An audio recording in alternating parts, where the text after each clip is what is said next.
ก็ครับเลยไปประกาศ10 ล้านเลยเอาย้อนจะไปนะเลยลูกพรเชื่อมันละพอกระแบงเลยมันชินัวเรื่องเลยไปรีดอะชินัวเสือคันเลยลุดกี่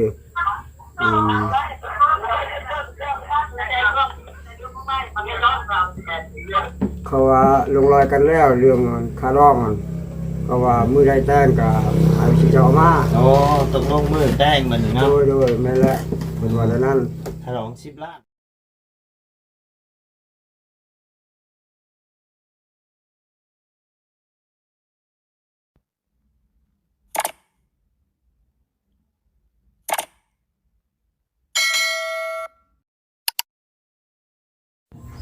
เนาะพี่น้องโอ้คือเงียบเหงาแท้เนาะยังบ่โดยสบายดีเด้อยังบ่ทันมาบ่ผู้ที่ไปคอเมียน่ะโดยยังบ่ทันมาเขาก็ยังเว้ากันอยู่เบ้ายังเบ้าไหนยังบ่ตกแตกบ่เขาจะได้ค่าดองแล้วแต่ว่าเขาจะได้เขาว่าเท่าใดก็ญาติจะเคลมว่าให้ก้อน10 ล้านเอาก็เอามาจะใช้ให้ก้อน10 ล้านโดยเฮาบ่ได้อันตอนเฮาแต่งเฮาหยังพุ่นบ่จ้ะให้ก้อนนะให้ก้อนให้ก้อนเฮาล่ะนี่คือพอตูนี่พุ่นแล้วแต่งดองพุ่นจังมือแต่งก็ถอกเบิดเนาะโดยแม่อย่างนั้นจิตใจของพ่อเฮาขอถอกเพิ่นก่อนจักล้าน2 ล้านบ่ได้บ่จ้ะเอาครับคือว่ามากครบแล้วเด้อของเท่าออกเท่าแก่ก็ให้มาแล้วทางเขาว่าไม่แล้วก็ให้มาแล้วโอ้แต่ยังเป็นค่าดองเขาจะได้ชาวล้านแต่ว่าขอได้ชาวล้านพอเดือนลดลงเหลือ10 ล้านแต่ว่าเขาไม่ได้10 ล้านเขาเพิ่นโทรมาหาเจ้าบ่เขาโทรถามเพิ่นภายใน10 ล้านเขาเอาให้มาโลดแต่ว่าจิตใจของพ่อตู่นี่บ่ยากแต่บ่ยากงั้นนี่แต่ว่าก็ติดตามก้อนเบิ่งลูกไผ่ก้อนมันเป็นอะไรในไรเฮายันอยู่กันบ่ล้นบ่แม่แล้วอยู่ตรงกันบ่ล้นมาออกก็เชียร์ละล่ะสบายดีเชียร์ละล่ะแล้วลูกเอ้ยเอาคดหนาบ่แม่นว่าคือทีโพดโดยคาราว่าบ่มีก็กู้ยืมนำญาติพี่น้องแต่ว่าคุณพี่น้องพุ่นแล้วสิให้นะอย่างนั้นแหละก็เพิ่นสิได้ลูกให้มาให้ลูกอย่าเผาตุ๊อย่าเผาคุยกันก่อนคือไปกว่าเอามาจากเพิ่นโทรมาเพิ่นว่าให้ถอกก่อน10 ล้านตอนนี้โดยแล้วจังอันพอน้องเลี้ยงจริงได้เมียมาโดยคันสมมุติบ่ได้10 ล้านตอนนี้น่ะคือเพิ่นบ่ให้มาบ่คือสินั้นแหละแต่เพิ่นบ่ได้บ่ลงมาคันบ่ได้10 ล้านบ่ให้มาก็บ่ยังบ่ได้ว่าเพิ่นจะได้ก้อนนะ10 ล้านแต่วันนี้คิดของพ่อตู้นี่พุ่นละจิตแต่งดองพุ่นแล้วโอ้ยตอนนี้มันแล้วอย่ามา10 ล้านนี่เฮาถอกไปก่อน2 ล้านแต่มื้ออันแต่งมื้ออีหยังแหละถอกมาเลยอันเป็นนั้นบ่เขาว่าจะได้ครบเลยจะได้ครบเลยแม่ตู้เฮ็ดจะได้10 ล้านก่อนน่ะจักถึกจักบ่ถึกนั่นไปแล้วมันม่วนให้หนูถึกนะเรื่องลูกเรื่องเต้าอันบ่ได้มีคำบ่ได้มีหยังบ่มีจะเบิดใน10 ล้านฮะโดย10 ล้านนี่แล้วก็ไก่อีกหมูอีกงัวมีบ่บางทีก็งัวยังบ่ทันถามเขาเลยงัวยังบ่ทันถามโดยเขาต้องการเงินก่อนโดยเอาเงินก่อนแล้วก็ว่าได้เงิน10 ล้านแล้วก็เอาฮิตบัดนี้ว่าฮิตทองนี่บ่มีเนาะบ่มีใครอยู่ขันบ่มียังนะกันว่าคำถ้ามาคำถ้ามีคำนี่ป่ะ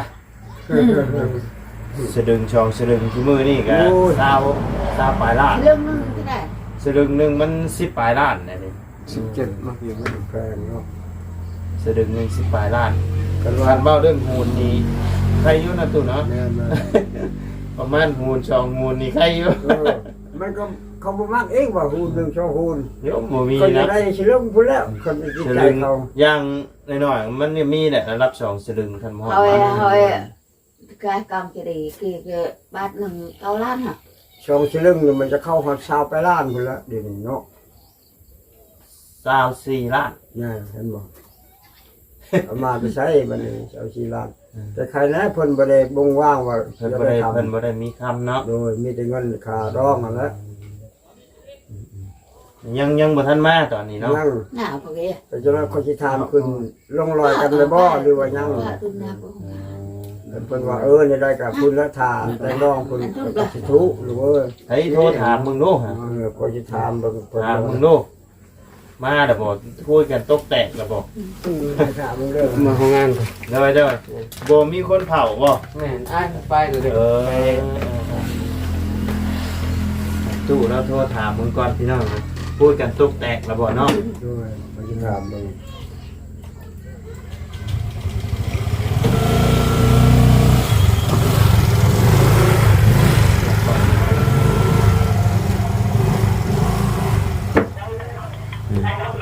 เงาะ อืม เงาะเตะเชื่อ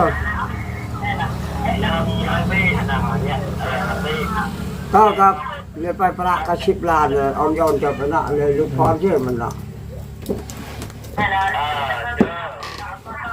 ปกติแบงเลยมันชินัวเรื่องเลยไปรีดอะชินัวเชื่อคันเลยลุดกี่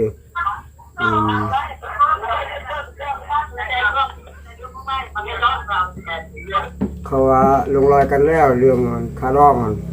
เขาว่ามือได้แจ้งกับไอ้ชิเจ้ามา โอ้ตกลงมือแดงมันนี่เนาะ โดยแม่นแหละเพิ่นว่าแต่นั้น ฉลอง10 ล้านเนาะ 10 ล้านเพิ่นว่าชีวิตนั้นเพิ่นว่าเช้าเพิ่นขอ 10 ล้านก็ประมาณ 20,000 โดย ประมาณเกือบ20,000ประมาณนี้แม่นบ่ประมาณนี้แหละพี่น้อง แต่ว่าคือพอตู้เนี่ยบ่แม่นว่าบ่อยากให้อยู่เอ้ยเพราะว่าเบิ่งก็เท่าแล้วจักสิหาวิธีใดหมดปัญญาแล้ว โดย แม่นแล้วรวยขึ้นไปขึ้นมาแต่ว่าอยากให้ลูกได้อยู่ลูก เรียนงานบ่ได้เฮ็ดเนาะตู้เนาะ เดี๋ยวนี้ล่ะเบ็ดบ่ไหวเห็นบ่เชียร์ยากกันเชียร์ตอนนี้ก็บ่สิเชียร์มีเวลานะ โดย ไปไกลก็ไปบ่ได้ เข้าเลย ก็ยังแม่ตู้กับลูกสาวอันแล้ว เป็นแต่ท่านมีตู้กับน้องๆเพิ่นนั่นแหละ โดยได้ เนาะ ก็คือว่ามากเอาเงินมาจะใช้ แล้วเพิ่นแล้วบ่ตอนนี้กำลังมาบ่ ยังน้อยเดียวเพิ่นว่า ยังน้อยเดียว โดยจะว่าก็แล้วเพิ่นว่านั่นละอยู่ใครแน่หมู่ลูกพรว่ามื้อใดสิแต่งรองก็มามื้อนั้นส่วนหมู่คือบางแล้วคือชุดถามเมื่อกี้นี่ว่าได้ก็ให้ก่อน10 ล้านอ้าว มั่งเลยเนาะ มั่งเลยเต็มที่เลยบอกให้ก่อนแล้วก็10 ล้านโยดูเลยว่าดีอยู่ อันไผชื่อหยังพอ ใกล้ พอใกล้ก็ไปนำบ่ ไปนั่ง ไปน้ ไปนำกันเบิดเนาะ โดยเพราะว่าพ่อเนี่ยมันนั่งรถบ่ได้ก็ให้เขาไปหมอกให้เขาหมด มีแต่ว่าเฮาบอกความ โด ให้ ย เนาะ โดยนั่นแหละ ความให้แล้วก็ให้เพิ่นไปบัดนี้เนาะ โดยแล้วก็มียั่งบัดกลับมาแล้วเสนอมา โดย นั่นนะเพราะว่าวันนั้นแหละหรือว่าเขาไปบ่ได้เพราะว่านั่งรถก็บ่ได้มันเจ็บแอวแล้วเขาไป 3-4 คนแล้วน้องเขาทางลานเคยทางอยู่เคยไปนํไปพุ่นละ โดยฉลอง10 ล้านเนาะ 10 ล้าน คำบ่มี บ่มี งัวนี่ยังบ่ฮู้เนาะงัว ดู เนาะ ยังดูยังกำลังเขาเว้าแล้วนี่กำลังเขาเว้าฮีดแล้ว งัวนี่เฮายันมีเหรอเนาะเพราะว่า ำต้องได้ แม่น หม แม่ ด มันต้องมีอ่ะ แม่ งัว ต้องมี เป็นหยังสิว่ามีเพราะว่าในการงัวนี่บ่มีฮีดหยังแต่ว่าเขามีญาติพี่น้อง เขายังมาบอกแล้วก็มีเฮ็ดอาหารกิน โดยแม่น คันว่าบ่มีแล้วงัวแล้วเจ้าสิเอาหยัง โดยมันต้องแน่นั่นอยู่แล้วแหละ ก็บ่ติเพิ่นเนาะถ้าเฮาก็คือกันลูกเอ้ยมันต้องการว่างัวตัวหนึงนั่นแหละจำเป็นเพราะว่ามีญาติพี่น้องคอยบ่ยาก ขับได้เชื่อ เป็นอะไรเจ้า เจ็บกระเพาะ เจ็บกระเพาะ ขึ้นแห้ง บ่ได้กินข้าวบ่ กินแล้ว แต่กินแห้งมันแน่น กินแต่แห้งแน่ โดยกินลายมันแห้งแน่น เป็นตะลนแล้วบ่ อุ้ยโดนแล้วลูกเอ้ยนี่แล้วคอยสิเว้าน้ำเพิ่นนั่นคือว่าก็ได้แนวหนึ่งหักใหม่คุณเรื่องหักใหม่ดีนิ้วนะ นี่นิ้วบ่ โดยนั่นแหละที่ต้องการเลยนิ้วมักกะลัง โอ้คันนิ้วนี่ทั้งคอพิลมเพิ่นนี่ เพิ่นสามารถรักษาให้ได้นะพี่น้องเกี่ยวกับนิ้วเพราะว่าเพิ่นผากมาปัวทั้งน้องจันทร์นะครับเศร้าออกเป็นก้อนได้เพราะว่ากินลงไปประมาณ10 กว่านาทีนี่ออกเลย โอ้เนาะ เนาะ จะไม่ดีเลยยาแล้ว เนาะการเรื่องหักไม้นี่คือว่าพอเพิ่นผากมานำเมาตูนอยู่เจ้าลองถามมึงนะลองถามเมาตูนเพิ่นแต่ว่าพอเพิ่นผากมาให้บ่ไล่นี่เป็นยารักษาตาที่เพิ่นผากพอเพิ่นผากมันแต่ว่าตัวนิ้วนี่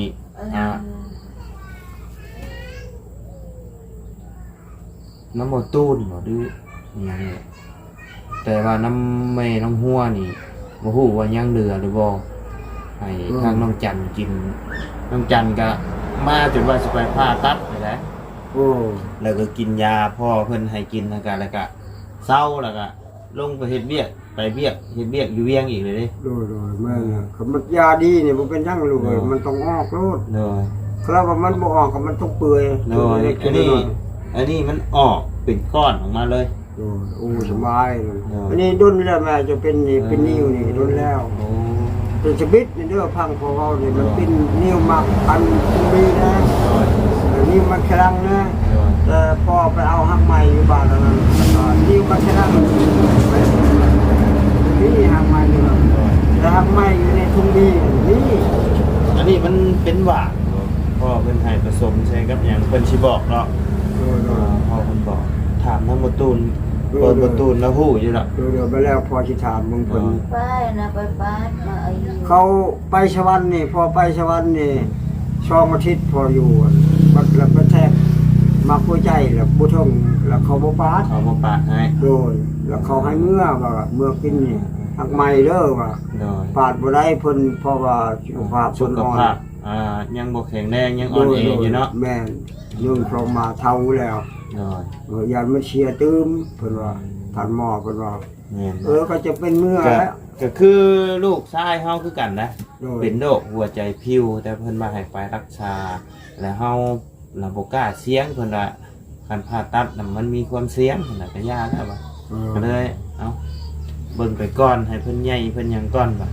โรคหัวใจพิวย่างแล่นนิดๆหน่อยๆก็เมื่อยบุกลงนะลูกชายเขานะยังใหญ่ชำได้หลายคนใหญ่เลย10ได้ประชำทาวรนี่ประมาณนี้แหละ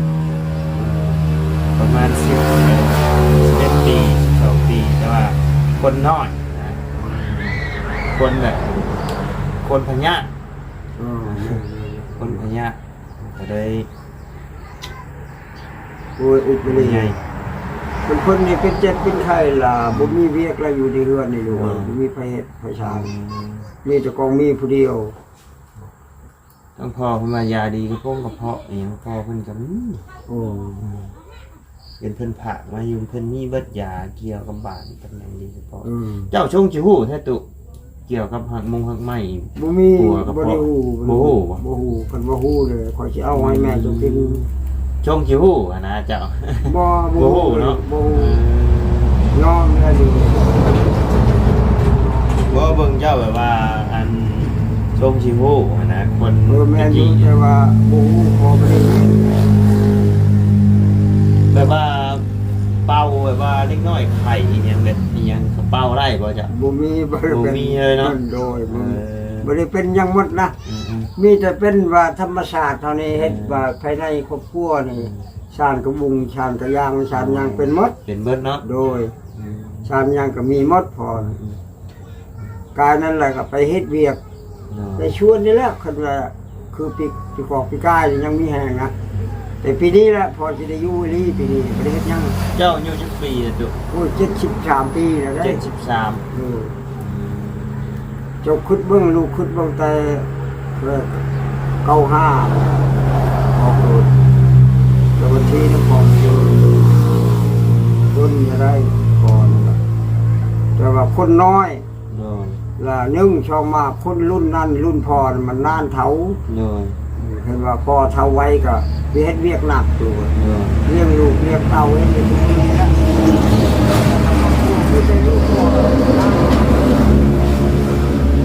ว่ามาลูกชายก็มีอยู่แต่ว่าคือไทยลูกไทยพ่อนี่ถ้าว่าเขาเอาลูกเอาเมียล่ะเขาอยู่ต่าง เนาะ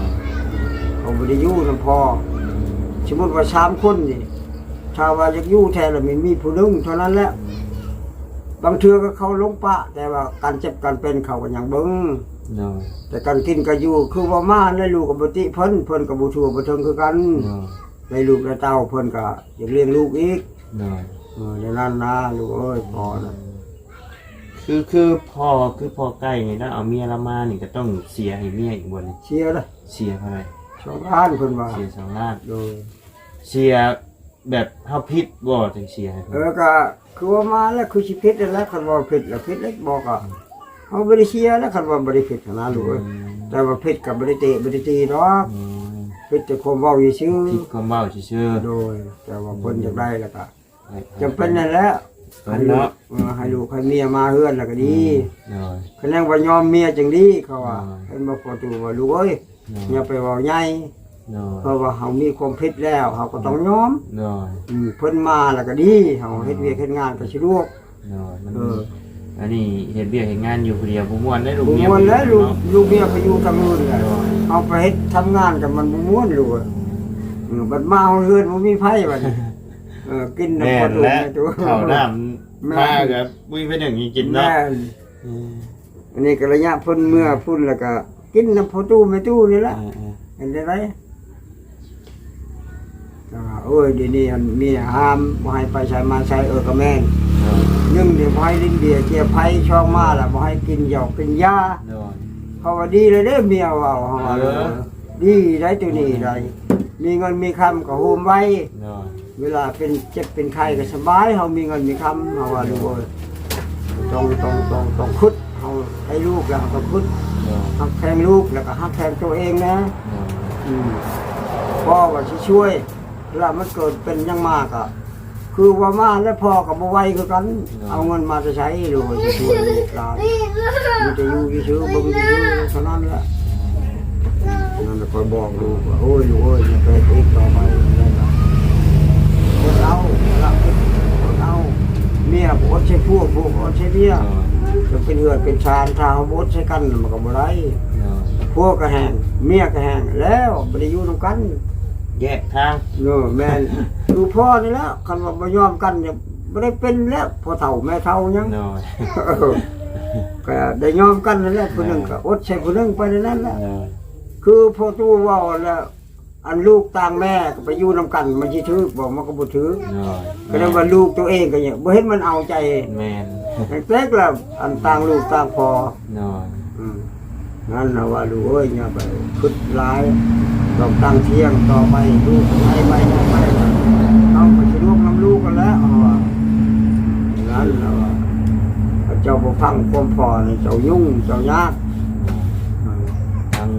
น้องเลี้ยงก็ไปเนาะ โด น้อง ย เลี้ยงแล้วก็ต้องมี โดย ลุงเฮิมก็ไปนํเนาะ ไปน้ำเพิ่นก็ไปน้ อ๋อลุงเฮิมก็ไป ำที่รถจักรไปพุ่นแล้ว โดยไปจักคนตุ โดยได้7-8 คน10 คนนะ 10คนเนาะ โดยรวมทั้งหมด10 คน คือแบบว่าเพิ่นไปนี่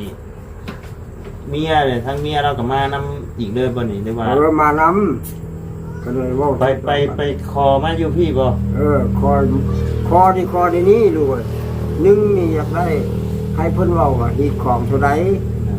แล้วก็เงินคำค่าดองเท่าใดไปถามเพิ่นน่ะนะ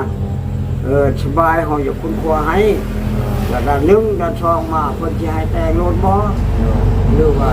โยกก่อนคือพ่อตู้นี่แม่ตู้นี่เราก็เพิ่นให้แต่งโลดกับน้องยึงสิน้องก่อนว่าเขากินกับบ่มี แล้วเงินคำก็ยังบ่เพียงบ่พอให้ลูกไปชิมงอกชิมงานอยู่บนอื่นก่อนจังได้เงินเด้นเป็นจะได้พอตู้ไปตู้ก็เท่าไปแล้วมันบ่ แต่ พอ ว่า แต่ก่อน ลูกไผ่นี่สิเอามาเฮือนเนาะ มาเอื้อนก่อนจะได้กับพร้อมกันสร้างซะ อย่าว่าอันทางอ้ายเราไปสู่เมียอยู่บน อ๋อเลยชูเพราะว่าถ้าเฮานี่ในนี้ดูว่า ถ้าวันนี้ได้ก็เฮาฮับนี่ได้ก็ฮับ แต่ว่าหมู่อยากได้รถก็มีแต่ยากันแล้วไอ้ได้มันบ่มีช่วงนี้อะนะ โดย คันว่านัดกันช่วงอันหมดคือเก่าคนนำนี่ได้คันว่าอยากได้รถนี่ก็ย้อนคือกันอยู่ หามาใช้เนาะ จะสิหาอยู่ใช้ได้ไก่ก็ชื่อหมูก็ชื่องูก็ชื่อของเขาคันว่าไล่ของเองนี่สบายคือแต่เก่าเลี้ยงได้อันนี้เลยเลี้ยงบ่ได้เดือนนึงมันก็ตายไก่ก็ได้หมูคือกันดูนั่นแหละสิยอม คันไก่กานี่พ่อหาให้ได้อยู่เนาะตู้เนาะ โดยกันเป็นงัวเป็นกล้วยไปนี่ก็โย อันนั้นแหละยาก ราคามันแพงเด้ โอ้แพงแล้วชั่วมือนี่งูจะอยู่ไหน ตัวไก่ตัวละแสนตัวละ50เฮายัง แน่นอน พ่อหาให้ได้เนาะ ไหนตัวนั้นน่ะแต่ว่าของใหญ่อันที่มันหนักงูนี่ ของใหญ่แบบว่าคือสินสอดทะลองนี่เนาะราคาบ่ทัน ทำแบบคันว่า ก็ถือว่าโอเคเลยถนอง10ล้านเนาะ โดย ก็พอพังอยู่ แม่น โยคันคือทั้งบ้านนี่ก็ขันต่ำก็20พุ่นแหละ แม่น แต่ว่ารุ่นเฮาอันอาเมียนี่15ล้านโอ้ตะกี้15ล้านก็แพงได้ตู้เว้ย 15 ล้านยังงัวยังตัวนึงมัน งัว2ตัว อ๋อ แล้วก็คำ1 บาท โอ้ยคำ1 บาทเท่าไหร่เฮานี่นักอยู่แต่นักมันเบา เนาะ อย่างชุ่มก็บางบ่อนก็30 ล้าน เนาะ คำบุมีบางเชือกับ20 ล้านคำ2 สลึง เนาะ มันทันคำก็เลยทั้งนั้นมันบ่ฮอดดอกว่า คือมือนี่อยู่คันมีลูกชายเอาลูกเอาเมียคือมือนี่คันเขาเบ้าเรื่องคำมานี่โย้ยเนาะ โอ้ยยอมละเลือกคำนี่มันกลัวยังมันกลัวอื่นมัน เนาะ คำกับแพงเลยชั่วโมงนี่มันคือจะเก่าอันนี้เอาชื่อบัดจะเก่ากับเงินกับมันสูง เนาะ งัวตัวนึงก็ยัง70,000 เนาะ แล้วก็เด้อ เนาะ 10 ล้าน เนาะ ทีนี้เป็นเงินซ้ำทีนี้ก็10 ล้านแต่บ่ฮอดใช้เลยแต่ว่าตัวเองหามันมื้อนึงบ่ได้10,000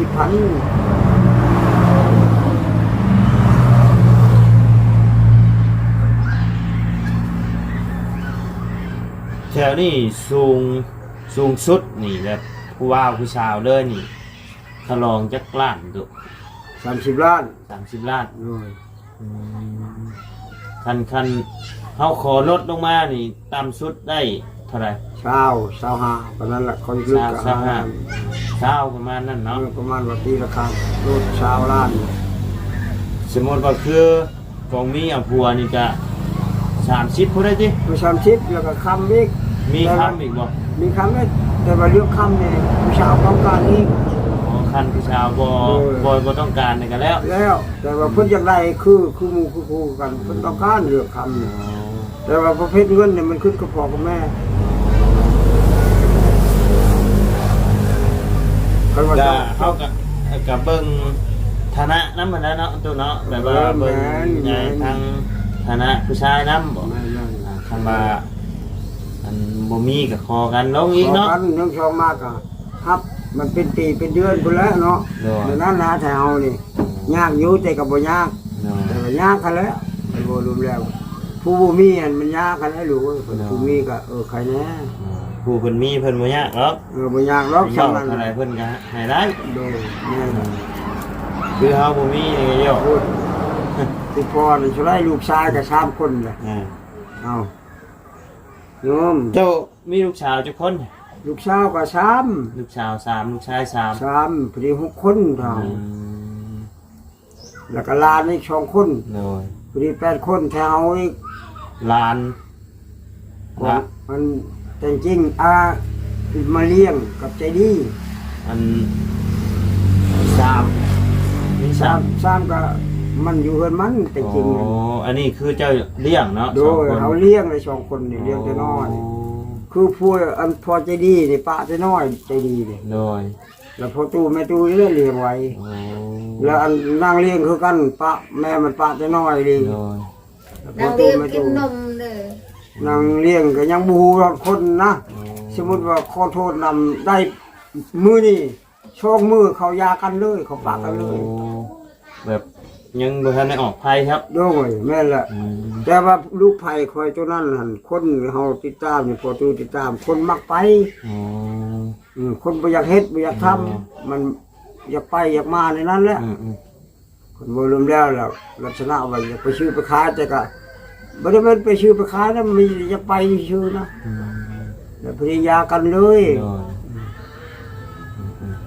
นั่นนะลูกเอ้ยบ่อยากเฮ็ดบ่อยากทำจักเป็นจะได้คือกันวัชนานี่แหละเอาลูกไผ่จะได้ก็บ่อยากเฮ็ดบ่ ชื่อ อยาก นาง ทำ เลี้ยงพอมันได้เมียพอมัน โดย อยู่เพิ่นนะ โอ้เพื่อนที่เพิ่นมากนั่นบ่ โดยแม่นแหละ ปะกันแกเข้างาน บ่มีบ่อยู่ บ่มีบ่อยู่ อยู่นำพ่อตู้แม่ตู้ เขากินอยู่กับแม่ตู้พ่อตู้ โอ้ ผมยังได้รถมาเอาเด้ผมพอมันช่องพื้น โดย รถมาเอาแต่ละยัง อืม ชาติคืนนึง โดย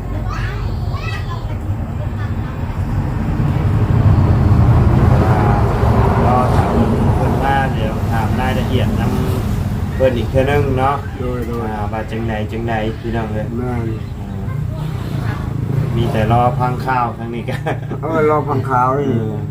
ยังมันเป็นอะไร ใจจดใจเจ้าอยู่ทั้งมีตู้กับกระเพาะขึ้นอยู่ กระเพาะขึ้นแห้ง เลย มือเลย ดู ไม่ได้ชื่อยามากินเปล่า ชื่อยากับปันว่าแล้วลูกเอ้ยเพราะว่ากระเพาะมันเป็นดนแล้ว1 2 มันเป็นกรดไดย้อนเนาะแบบเขากินนะมันออกทั้งเก่าบ่ ด้วย โอ้มันเป็นกรดไดย้อน แตก อืมมันออกห้อนบ่ ห้อน มันเป็นกรดไดย้อน เวลาเขากินนะมันจะออกทั้งเก่ากรดไดย้อนนี่นะ ป้าหน้าหนัก เป็นไฟเลยอันนั้น เขากินลงไปแล้วมันสิออกอย่างออกทั้งเก่าเป็นกรดไดย้อนกินข้าวก็บ่ได้ มันแน่น มันแน่นเด้กินแล้วมีแต่มันสิออกทางเก่าคือเก่ามันสิออกมาทางเก่ามันเป็นกรดไหลย้อนเกี่ยวกับกระเพาะนั่นแหละกระเพาะเฮามันทำงานเลย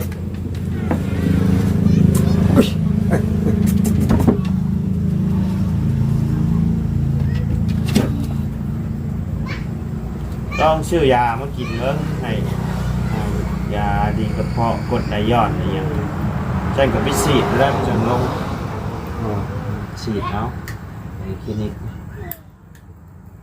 กระเพาะโอ้ย โอ้ปัวยากเลยกระเพาะ มันบุรีนะปูอยู่เวียดกับช่องอาทิตย์อยู่ เนาะ กับบุรีเวียดว่าพวกเฮาก็ยังเป็นกระเพาะนี่พอเอ้ยเราว่า แม่นมีแต่เฮาคลำแบบเกี่ยวกับของรองของเพชร แม่น เออคันเฮากินของดองนี่มันสิอยากขึ้น อยู่ขึ้นนะ คันเฮาบ่กินของรองของเพชรก็ ยุ่ง มันก็บ่ปานใด ยุ่งอยู่หน้องไม้ชม แม่นหน่อไม้ส้มนี่โอ้อันตรายขนาดกินนี่มันสิฮ้อนบุดๆเลยนะ แม่นลูกแม่น หน่อไม้ส้มเฮาก็เป็นคือกัน เฮ็ดเฮากินเผ็ดบ่ได้นะฮะเพิ่นกินเผ็ดนะเฮาใส่ แม่แหละคือพอนี่แหละเผ็ดลายกับกินบ่ไรน้อง เห็นทั้งไอ้น้องๆเพิ่นกินเผ็ดนะโอ้เฮายอมเลย กินอาหารว่าชื่อ แม่น มันกินบ่ไรเลยเรื่องอาหารหวานนี่คือเขาใช้น้ำตอกน้ำตาล เด้อ กินบ่ไรเลยมันจะหาเลย เป็นกดไหลย้อนกินข้าวกินหยังก็บ่ได้อันนี้ทางพ่อพี่ดมเพิ่นบอกว่าบีบเอาน้ำต้นกล้วยนี่แหละก็ผสมกับน้ำเฮลบอยบิดเอาแล้วก็มากินได้เพิ่น อ๋อ มันดีกระเพาะ เอาตัวนี้ แม่นลองเจ้าก็ลองเบิ่ง อ๋อ เอาทั้งขาวกับว่าบิดมื้อนั้นให้น้องเราแค่เพิ่นกินเดียว เออ บิดเอาน้ำต้นกล้วยเอาน้ำกล้วยแล้วก็กินเพิ่นลองเบิ่งมันก็กินได้มันก็บ่เป็นหยังมันออกฝาดๆคมๆอย่างเงี้ยแหละน้ำ เหมือน ลองกินเบิ่งอย่าบิดให้ยังมีตู้เพิ่นกินเบิ่ง ปอกเอาตรงขาวนะเฮาก็บิดเอาน้ำลองกินเบิ่งเอากับปัวทางนั้นแบบนี้น้ำคันเฮากินแต่ยานั่น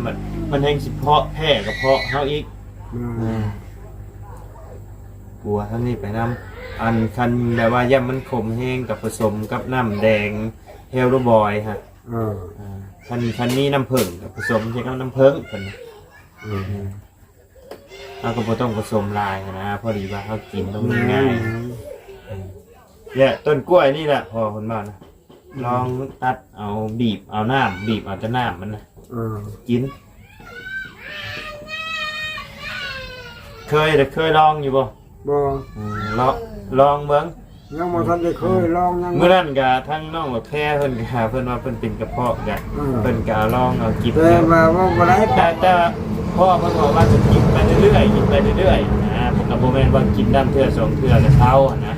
กินไปเรื่อยๆมันก็มาก็ว่าคู่มือเนาะแม่นก็กินไปเรื่อยๆนั่นแหละก็บ่ได้ว่ากินมื้อละเทื่อซะเอ้าทันยังบ่ได้กันมันก็กันเฮาก็เอาบ่วงพายบ่วงไปเสียบลงในต้นกล้วยมันเป็นน้ำกระไดออกมาให้มันกินนั่นก็ได้แต่ว่าให้ดีก็บิดเอาเลยตัดเอาบิดเอากินน้องเบิ้งมาแล้วก่อนทันสิลองให้มันกินมันดีมันเถื่อเศร้ากับนี่มันอาจจะบรรเทาได้บรรเทาอาจจะปวดเจ็บกับว่าได้ว่าหายอาจจะบ่หายขาดก็มีเพราะว่ากระเพาะนี่มันหายยากนะแต่ว่าเฮาก็สิบ่เจ็บถ้าเฮาบ่กินแบบว่าเผ็ดกินเค็มกินของดองได้เกินนะลองเบิ่งเนาะบ่ได้จะหายหยังเด้บางเทื่อมันดีมันเศร้าก็มีป้าชาพี่น้องก็มีแต่ว่ารอถ่าทั้งเพิ่นมาก่อนเนาะคอมเมนต์มันค่ำกะสิได้กลับก่อนละพี่น้องป้าตู้สบายดีเด้อตู้เด้อเนาะโดยป้าชาพี่น้องเลยสำหรับคลิปนี้ทั้งบ่ไล่ก็สิได้ขอจบคลิปปิดคลิปลงไว้เพียงสำนี้ก่อนพี่น้องเลยพบเจอกันคลิปหน้าเด้อเนาะสำหรับคลิปนี้ไปแล้วพี่น้องสบายดีเด้อ